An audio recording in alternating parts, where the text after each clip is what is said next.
no oil, a spoil in my shoreline. I like fish much better than crud. I like birds and things, a creeping and crawling, won't trade no more oil for blood. The sun done give us all we need to make this country run. But that black demon oil's got us fussing and fighting, and I do believe it's time we was done. I don't want them nukes run by them kooks who think radioactivity is fun. No more three-headed frogs or kids with leukemia. Nuclear power ain't fit for a dog. The sun done give us all we need to make this country run. But that nuclear power's got us fussing and fighting, and I do believe it's time we was done. No nukes! Good morning, Toledo. Good afternoon, Columbus. And hello to those of you listening on the internet, wherever and whenever you are. My name is Joseph DeMare, and you have had the amazing good fortune to tune in to For a Green Future. For a Green Future is a show where we talk about ecology and the environment. And we talk about them in the ways that they affect you, your wealth, your health, your happiness, the happiness of your friends and families, and so forth. And we try to do it with a little humor every week. We try to do it with an upbeat attitude, because really the environment that surrounds us is something to be upbeat about, especially when we're in the springtime like we are and we're having the nice weather. And for those of you that are new to our show, since we're on a new channel today, the first time broadcasting on 100.7. Let me just give you a little bit of background. This is a call-in show, and you can call in at any time at 877-909-1007 and ask about any sort of ecological or environmental thing that you'd like to talk about.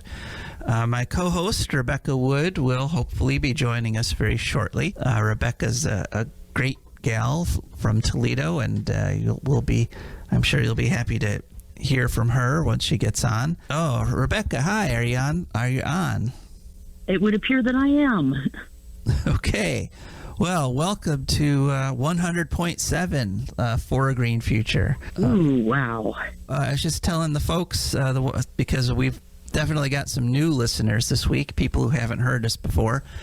This show's been going about almost 2.5 years now, believe it or not. And what we do is first 15 minutes or so, I like to talk about things that happen to me personally during the week, cool stuff that caught my attention in terms of ecology or the environment. And then we go on to an interview with a guest. And our guests have been pretty amazing. We've had people from all over the world as guests on this show, talking about everything from glaciers in Greenland to wildfires in Australia. And we talk with activists, we talk with scientists, we talk with just regular old people about all sorts of environmental issues. And this week we have a really moving interview with a woman named Andrea Zaccardi.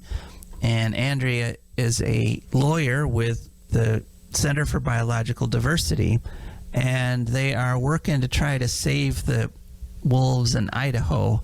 And in this case, when you're saying they're trying to save the wolves, this is not an exaggeration. As you're going to hear in this interview, the state government in Idaho wants to literally wipe out the population. So we're going to hear some more about that.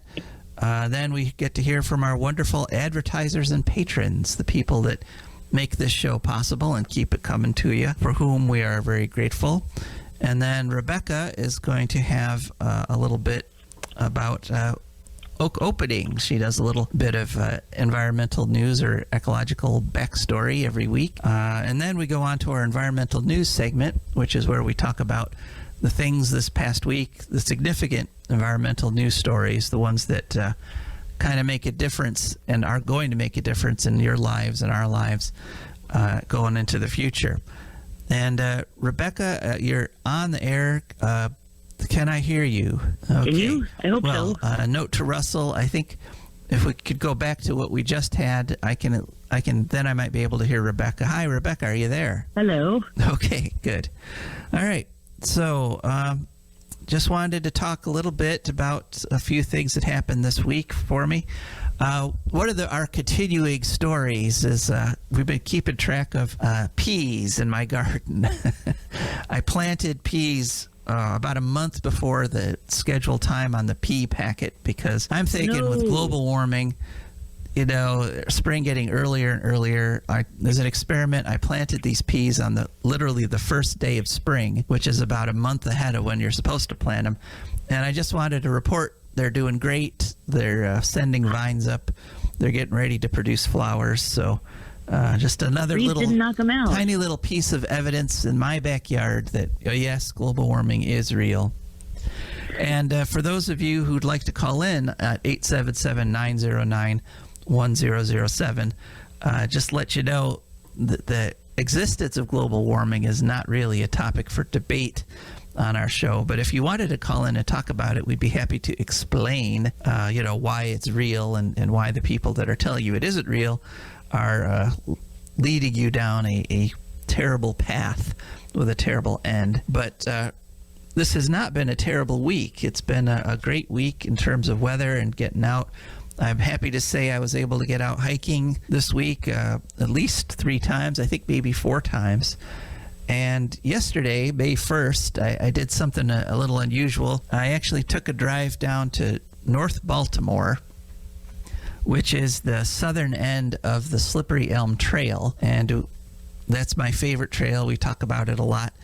And one cool thing about the Slippery Elm is that it used to be an electric railroad, an electric railway that ran all the way from Toledo down to Cincinnati. And I'm thinking about maybe this summer making an attempt to hike the route of that railroad because chunks of it still exist, just like there's chunks of canal. The canals used to crisscross Ohio, and if you go past places like Signet, you see there's still chunks of that canal just sitting there full of water.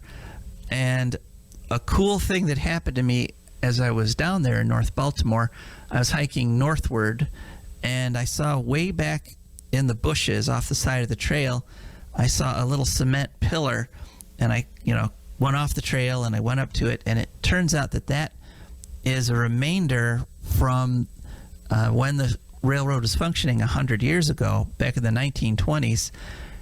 It was a mile marker that said, North Baltimore 1, because North Baltimore was 1 mile to the south, and T, meaning Toledo, 18.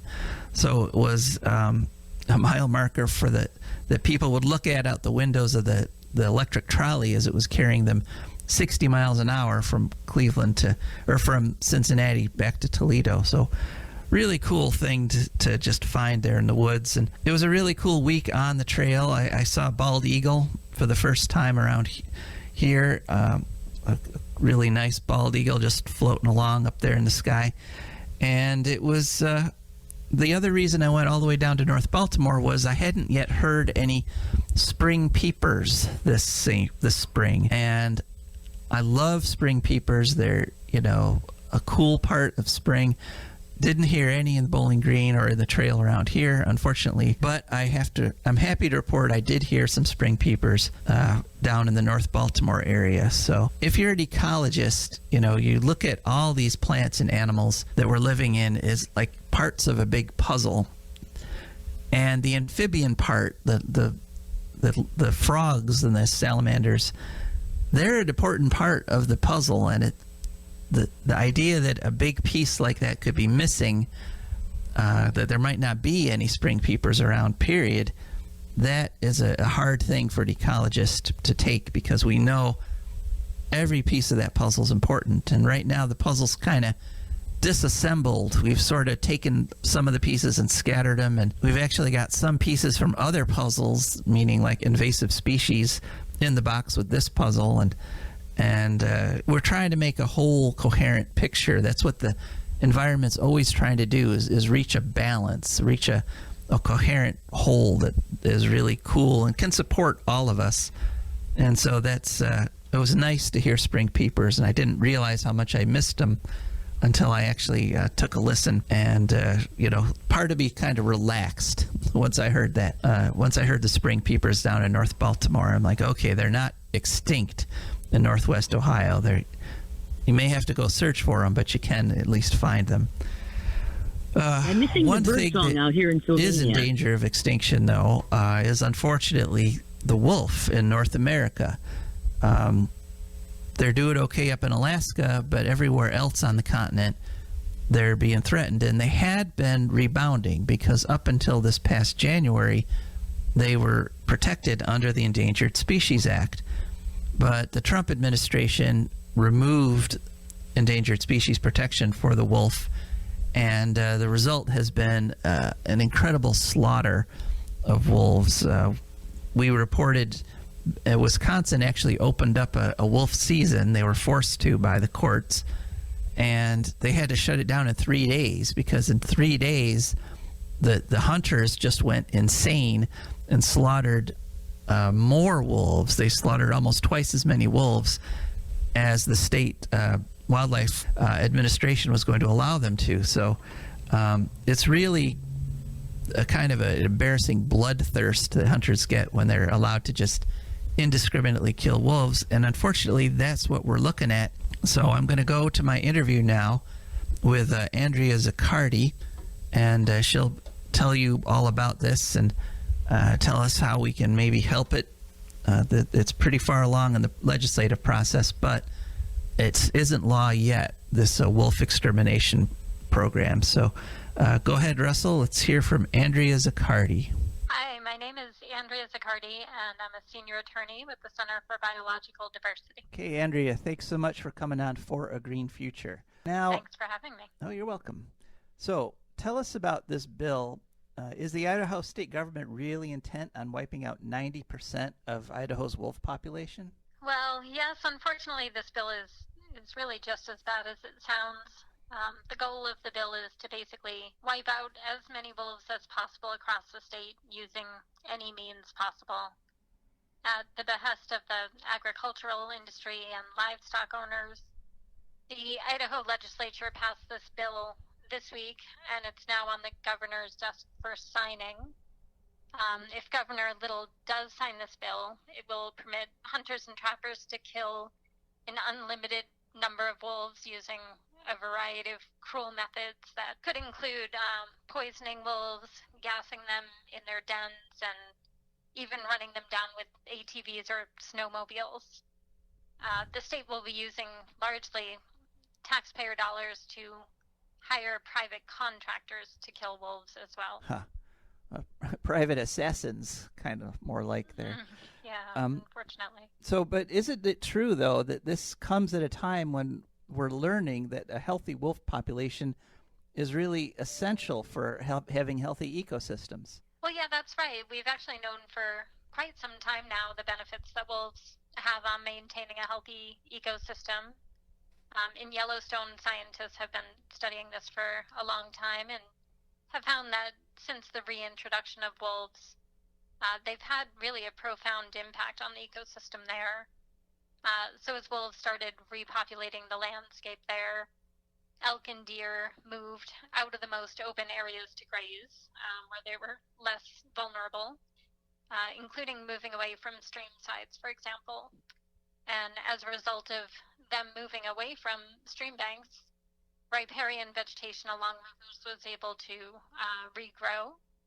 And that vegetation is critical for cooling waters for cold water fish, such as trout that inhabit lakes and streams in Yellowstone. So that's just one example as to how wolves really can have a positive impact on ecosystems. So wolves prevent erosion. That's not something you'd think of right off the bat, but right, yeah, they really can have an impact on even the smallest critters in an ecosystem. Now, it seems like there's a coordinated wave of anti-wolf legislation happening right now. Wisconsin famously had to end their wolf hunting season early because hunters wiped out more wolves than the quota allowed in just 3 days. Who is behind all this anti-wolf legislation? Yeah, well, unfortunately, the agricultural industry is behind a lot of it. Wolves have become very politicized, and livestock owners want to be able to graze their cattle on public lands for really pennies on the dollar and then eradicate any natural predators that may prey on their livestock. So in Idaho, for example, the bill that we've been talking about would remove up to 90% of the population, but data shows that wolves killed less than 1% of all cattle residing in the state last year. So wiping out wolves to save 1% of non-native cattle on our public lands hardly seems like the right solution. There are a lot of ranchers that have employed non-lethal deterrents such as range riders or flattery and noise deterrents that have generally been met with great success in protecting their cattle from predators. The states and trophy hunters have also traditionally pushed for anti-wolf policies. The states because they want to manage their own wildlife, and trophy hunters for obvious reasons because they want the right to kill wolves or anything else that they want to kill. Now, the Trump administration's delisting of the wolf as an endangered species kind of set the stage for all this slaughter. So what are the chances that the wolf can be relisted now, especially given all these state-sanctioned slaughters that have so dramatically reduced the population in just a few months? Well, the Trump administration's national wolf delisting rule definitely led to the recent slaughter in Wisconsin. We have filed litigation challenging that rule and are hopeful that it will be overturned in court. This would save wolves in the Great Lakes and the Pacific Northwest from the same persecution that wolves in Idaho and Montana are facing right now. Wolves in Idaho and Montana, however, will not be relisted, even if that rule is overturned. They were actually congressionally delisted in 2011. But, I think management in Idaho and Montana has really set the example as to how state management may look in other areas of the country if this delisting rule is overturned, and it's not pretty. So we'll be fighting to overturn that national rule and fighting for wolves in Idaho and Montana on the state level. One of the excuses for this program is that wolves prey on elk. But aren't elk carriers of brucellosis and chronic wasting disease? I mean, doesn't having a healthy wolf population actually benefit ranchers by slowing the spread of these diseases to their cattle? Well, yeah, wolves do in fact prey upon elk, and just like any predators, they're known to target the weak and the sick. So they play an important role in controlling diseases such as chronic wasting disease. That being said, however, wolves aren't wiping out the elk population, as proponents of anti-wolf policies would have people believe. So in Idaho, for example, elk are overpopulated and above state management objectives across most of the state. So the messaging that wolves are eradicating elk is really based on complete misinformation and is unsupported by the science and the data. So what can people do if they want to help prevent this slaughter from happening? Well, it's really important for people who care about wolves to have their voices heard. In Idaho, we've been calling on our members and supporters to email and call the governor's office asking him to veto the terrible wolf bill that's sitting on his desk. We often call on our supporters to take action for wolves in other states or at the national level too. Our members and supporters are so important to the work that we do, and I'd say right now the best thing somebody could do is sign up for our action alerts. If they go to biologicaldiversity.org, they'll find an easy link for that, and those alerts really let people know when there is action to take in their state or at the local level. Have you personally had any experience seeing wolves in the wild or interacting with them? I have. I am very fortunate to live in Victor, Idaho, which is very close to Grand Teton National Park and Yellowstone National Park. I have seen wolves about 15 miles from my home, crossing the road on the way to work one day. I saw a pack of wolves hunting in Yellowstone. Actually, I've seen that twice, where there is a very well-known den site, or there used to be. And we got up there at 6 a.m. and finally at 10 a.m. Saw the entire pack pretty much run one by one in front of us, which was an incredible experience. And once in Yellowstone, I actually saw a pack of wolves and a grizzly bear with 2 cubs fighting over a bison carcass. It was far away. We were looking through telescopes, but it was almost like we were watching a show on National Geographic. It was really cool. Wow, yeah, that must cause you like a shot of adrenaline, I think, to see something like that.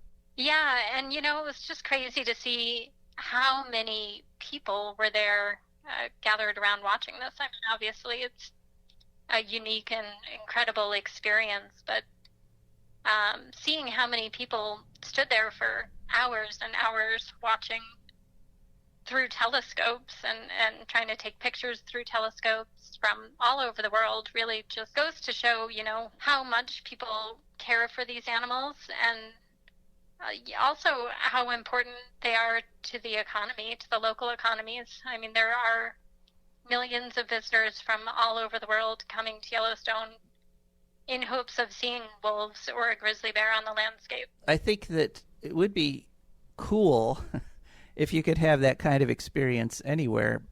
But I think we see over and over again that the majority of the people want wolves protected and want them to be part of the landscape. I mean, Colorado just passed a law saying that wolves need to be reintroduced to the state.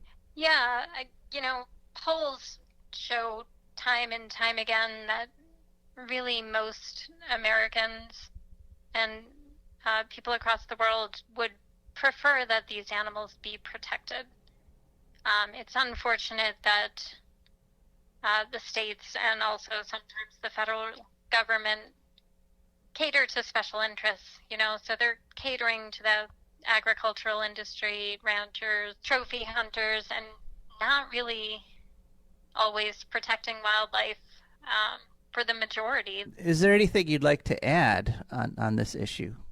We covered a lot of ground. I guess I could just add that, the Center for Biological Diversity is doing everything we can to save wolves in Idaho and across the country, and any support folks can offer, even if it's just a quick phone call to your governor or state representative, is always helpful. And do sign up for those action alerts at biologicaldiversity.org if you can. During that interview, and thanks to everyone who's made the leap and transferred over from our old station 106.5 over here to 100.7. And anybody can text anytime during the show.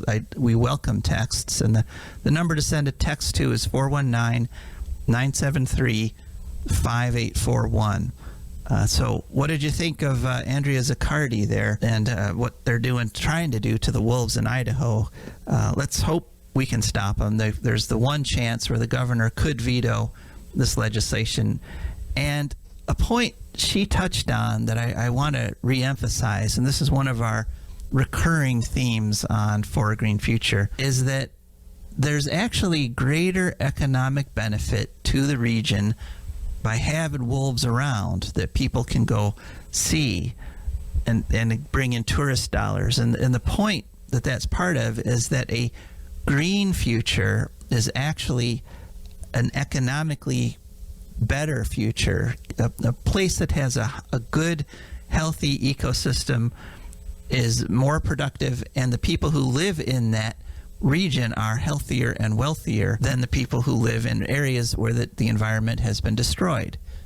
In fact, you can directly correlate the ecological health of a region to the economic health of the people who live there. And so, places where they like wiped out their ecology completely, like Haiti, where uncontrolled logging literally deforested the entire country because they live on an island, and that island's divided in half down the middle. It's Haiti on one side, a Dominican Republic on the other.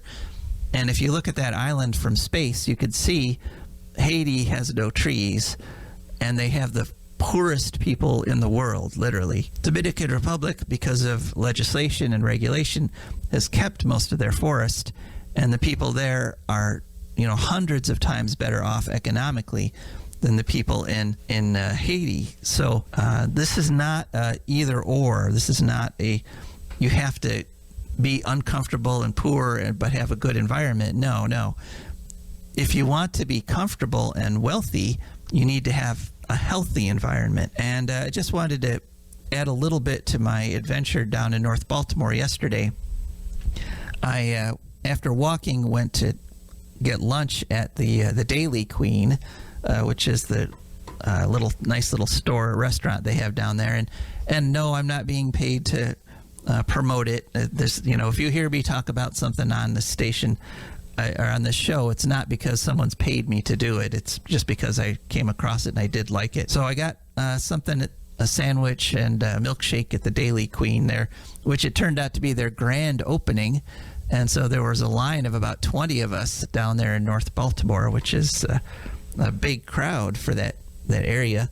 And I came across somebody who was parked in front. The family was in the line, but I was talking to the guy who was in the driver's seat. And the reason I talked to him is because he was driving a Chrysler Pacifica hybrid, which regular listeners to the show know that's what I drive, a plug-in hybrid car, which you can plug it into the wall, and it has about a 30-mile range on all electric when it's fully charged, which most Americans, most trips with their cars are less than 30 miles. And it's just an amazing car. I have a 2019, and I've waxed enthusiastic about it. This fella had the 2021. He had the most recent version. And what I'm finding on Facebook and in my groups and stuff is that the demand for this car, especially used Chrysler Pacifica plug-in hybrids, is going through the roof. And what a lot of people who own the older models, the 2020 and the 2019s and so forth, are doing is they are trading their old car in and trading up and getting the new one, and they're actually finding that they can almost make a profit doing that. So it was just nice to chat with another plug-in hybrid owner, and that's another example of what I mean is that a plug-in hybrid car is actually much more comfortable than an internal combustion engine car. It's quiet, it drives better, it has better acceleration off of the lights because electric cars can kick in with those electric motors, and I could leave little sports cars behind with my with my minivan, and so it's just nice to see that there's some progress. And so to continue though, it's also nice that we have some advertisers and patrons. For a Green Future is brought to you by the Wood County Park District. The Wood County Park District is a natural resources conservation agency. They protect natural spaces, maintain quality green spaces, provide engaging programming, and they teach people to love and respect nature. They restore wildlife habitats, and they lead outdoor adventures. Wood County protects natural spaces for all to enjoy from 8 a.m. to 30 minutes past sunset every day of the year. And there are several ways to find out what's going on at the Wood County Parks. One is to call them at 419-353-1897. That's 419-353-1897. Another is to visit their website, which is wcparks.org. They have a nifty app you can download. Go to any app store and search for WC Parks. And, of course, they're available on all sorts of social media Twitter and Instagram and Facebook and so forth. That's the Wood County Park District. And then we are also extremely grateful to our patrons. And our patrons are people who've gone to patreon.com and they searched for A Green Future, because when you go to patreon.com, there's a little window there that says Find a Creator. And if you type in For a Green Future, then you get to see our nifty page, which has all kinds of things that you can, all kinds of levels that you can join up at. And once you join, every month a little bit of money will come out of your checking account, come over to ours, and it helps us keep this fantastic show going. I have lost the feed. I can't hear what you folks are hearing anymore, and I'm hoping that the show's still airing. But right now I would like to talk to Rebecca. Rebecca, are you there? Hello. Hello. Hi. So you have some information for us about about Oak Openings. I do, actually. I wanted to comment before. I now live in a part of the Old West End, which is less regentrified, shall we say. So it has some peeling paint, couple boarded up houses, and lots and lots of vacant lots with brush in them. Just, brush. People are just kind of mowing their lawns, planting a few flowers, but not really, landscaping and not really fertilizing and pesticiding very much. And the birds are friggin' loud in my neighborhood. That's It was nice. nothing like this when we lived in the nice, even like, a 10-minute walk away in the nice regentrified bit of the Old West End, where people were poisoned on their lawns. You couldn't hear anything like this. And really, I'm out here today in Sylvania, which is why I wanted to talk about Oak Openings, and it's just dead silent out here. There's no racket of birds. I kind of miss it. Yeah. They New York State, back during the West Nile virus scare, did a thing where they had everybody send into the Department of Health every dead bird they came across, because they wanted to show that West Nile virus was this tremendous threat.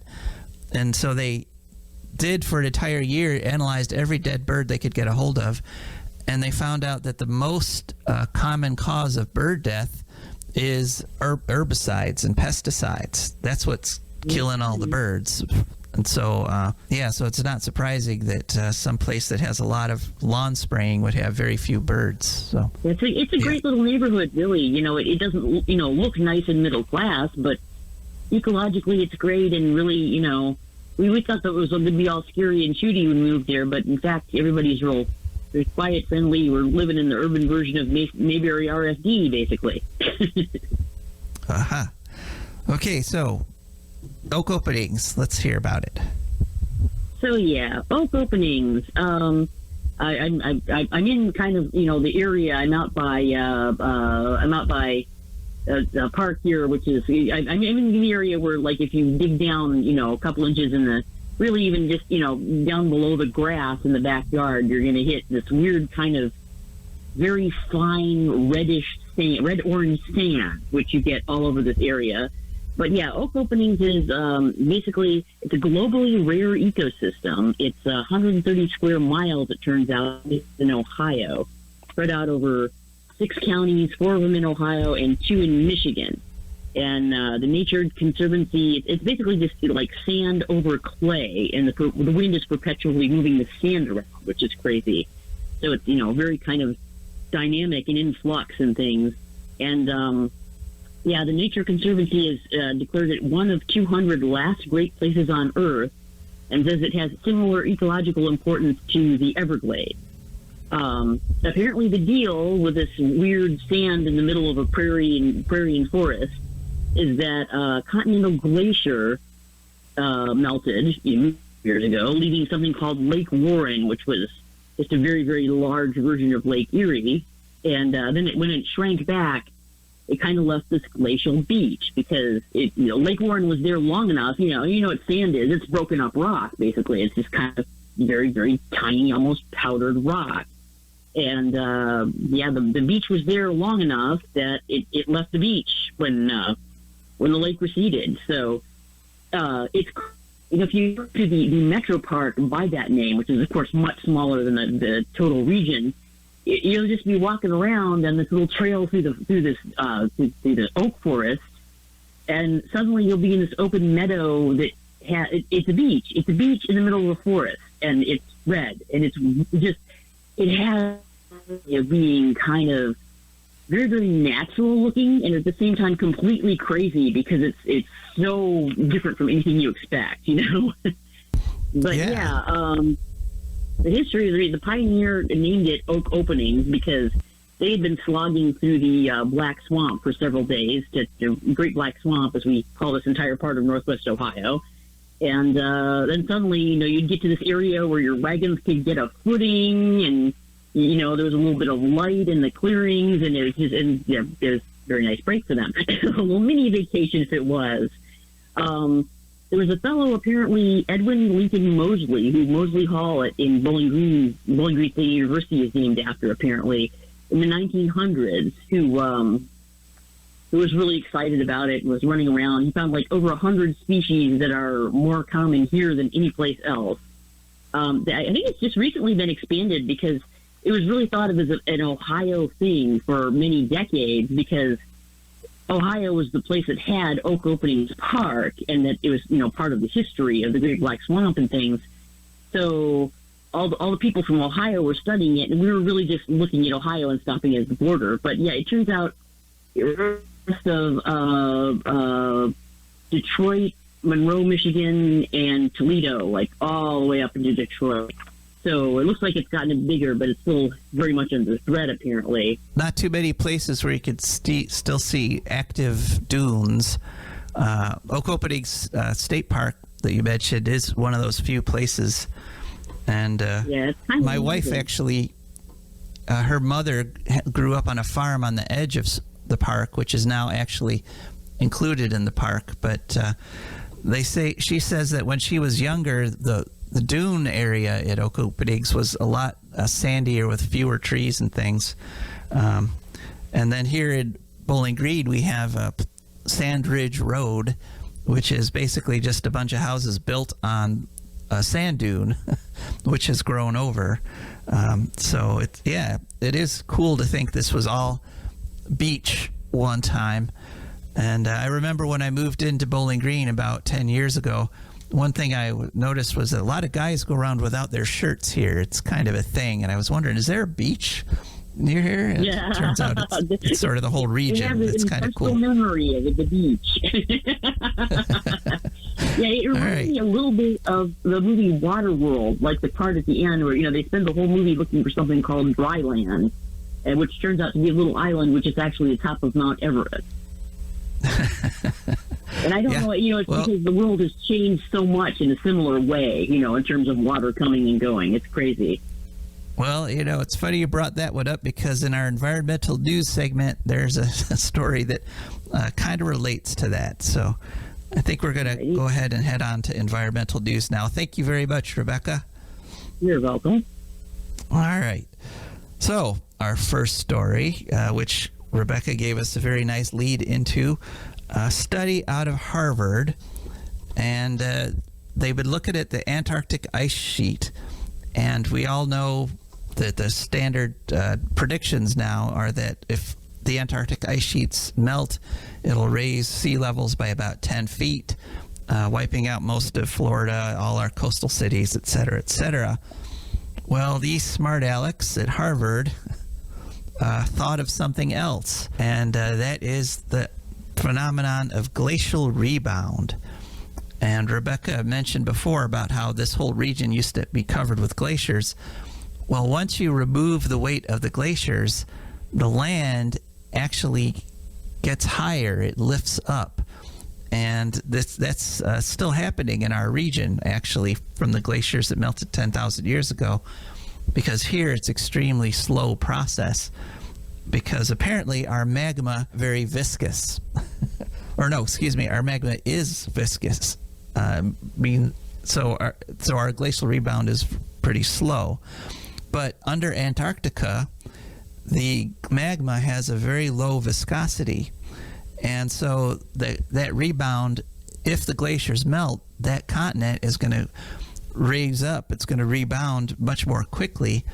And in fact, they're saying that within 100 years, if the glaciers are gone, the continent is going to rebound an additional 3 feet.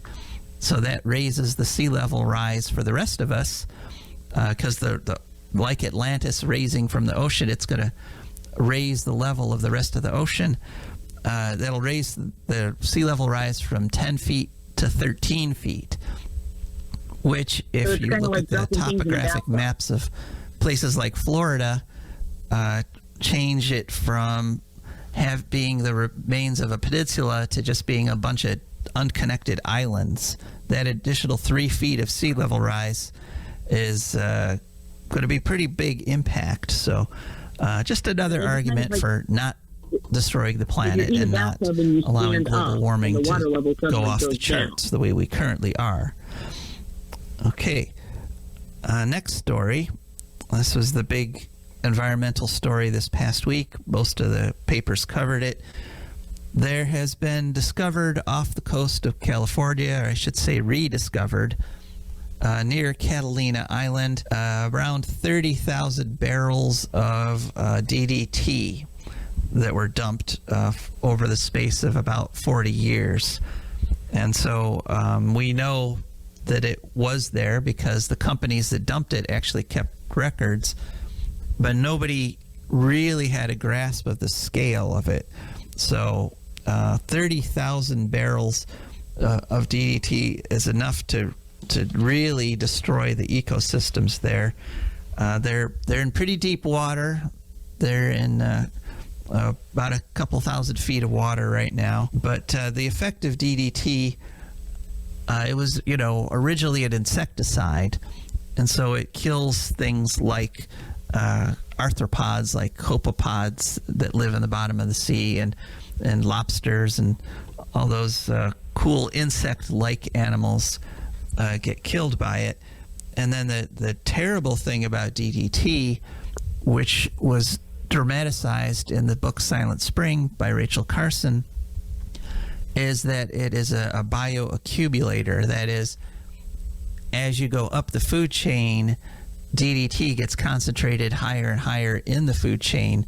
And so things up at the top, the insects down at the bottom might individually not have much DDT in them, but by the time you get to an apex predator, like the bald eagle, for example, there's such high concentrations of DDT that it really disrupts them. And the effect on animals like birds has been well documented. For example, it causes eggshells to be super thin so that the birds can't actually raise any chicks. And if we hadn't banned it when we did back in the 70s, birds would be pretty much extinct right now in North America. So we saved the birds.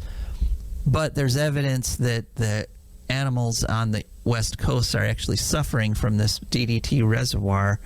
They're finding DDT in the blubber of dolphins and in the bodies of seals and so forth. So this might be a huge deal. We might need to spend billions cleaning this up. And no one's actually sure how you could clean up a bunch of broken barrels a couple thousand feet down under the ocean. But unlike back when they dumped it, we now know there's no disconnecting that section of the ocean from the rest of the world. Things are going to carry stuff from there back into our areas. And so that was a huge story this past week. Common sense, but... Well, to us now. Yeah.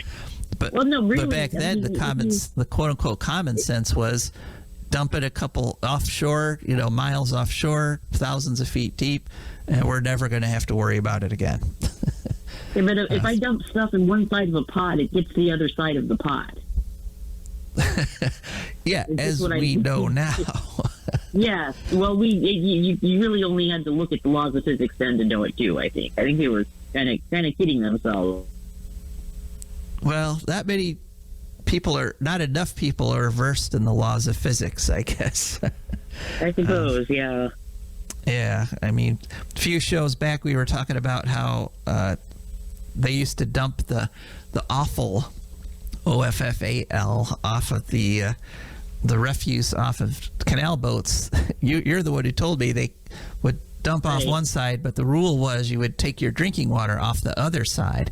So, which, yeah, even, I don't know. It seems to me like if you've ever seen a cup of tea and how you put just like a little bit of tea and it spreads throughout the whole thing, even with a tea bag, that should have told them something, Yes, although absolutely. The Maumee River wasn't hot, so there is that. Right. So, okay. Moving on.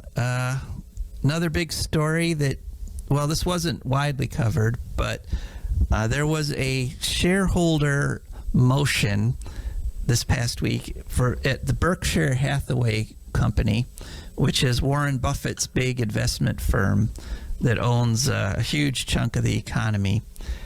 And the shareholders were calling for climate change reports from all their companies, basically detailing what their companies are doing to prevent global warming and reduce their carbon impact. And there was also a separate call for a report on diversity. And both those were defeated because Warren Buffett said, we're not going to do this.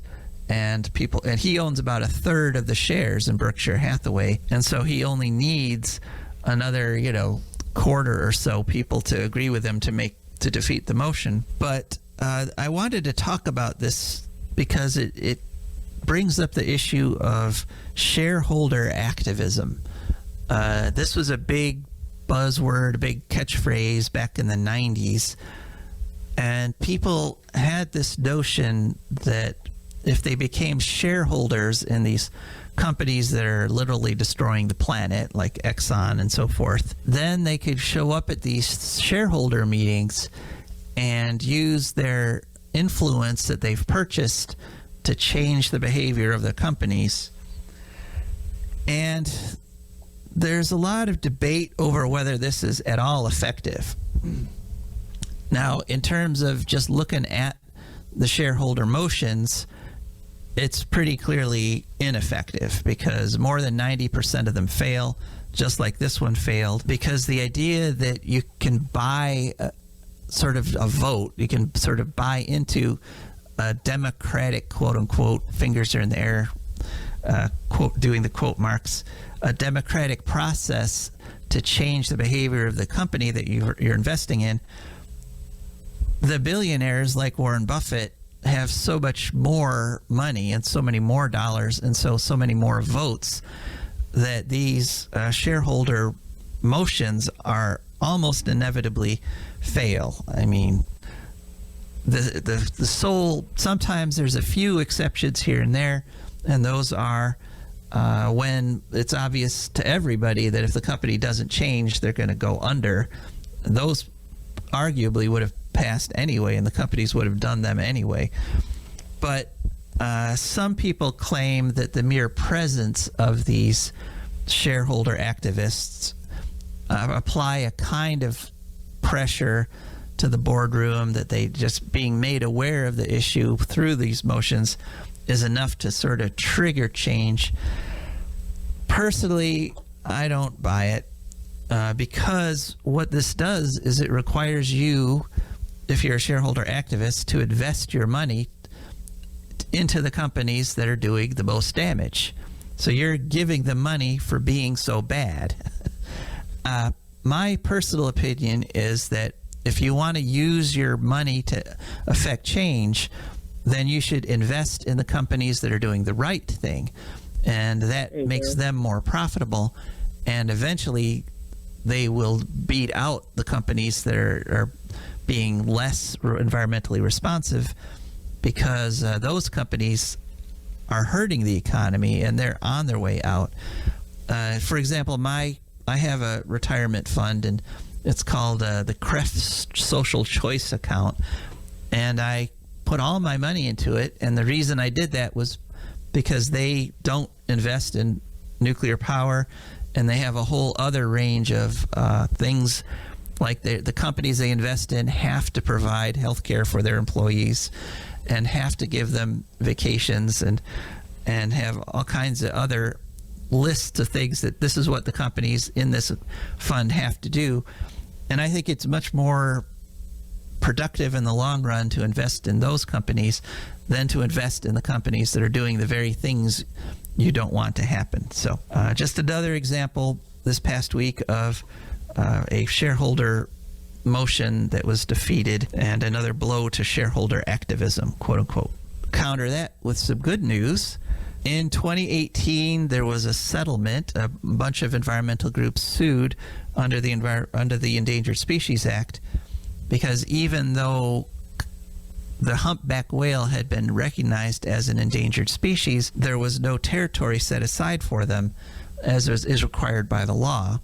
And so the administration this past week approved 116,000 square nautical miles as protected habitat for the humpback whale, which means that fishermen are going to have to use nets that don't kill humpbacks. There's going to be regulations about ship speed and use of sonar, and it's not going to seriously impact the economy of people that are dependent on that area of the ocean for fishing or touring or anything like that, or shipping. But now rules are going to be put in place to protect the humpbacks, so that's some good news. Humpback whales have had a pretty good comeback. They were down to 5,000 in the world back in 1996, and now they're up to 80,000, but they're still way below the historical levels before we started killing them and hunting them. And we can get them back up, and then maybe we could even start harvesting them again, but we're not there yet. They're still endangered. Okay, next, running pretty low on time here. Oh, and still time for a call, though, at 877-909-1007, or a text at 419-973-5841. Next story. First Energy. Regular listeners to the show know that we've been following this long, sordid story of House Bill 6 since its inception, since before it was even introduced to the legislature, when it was just a rumor. And it's been an amazing journey, but it might be coming to an end, because First Energy is now talking with the Department of Justice about doing a plea deal, because they're being investigated for bribery. One thing we learned this past couple weeks is that they used money. First Energy took money from their ratepayers in states all over the Northeast, from Pennsylvania, from all over the place, to fund the bribery and the corruption that passed House Bill 6 in Ohio. So they probably broke campaign finance laws. They definitely stole money from ratepayers in other states to fund political activity in Ohio, which is great for corrupt politicians in Ohio. It's kind of boosting the Ohio economy.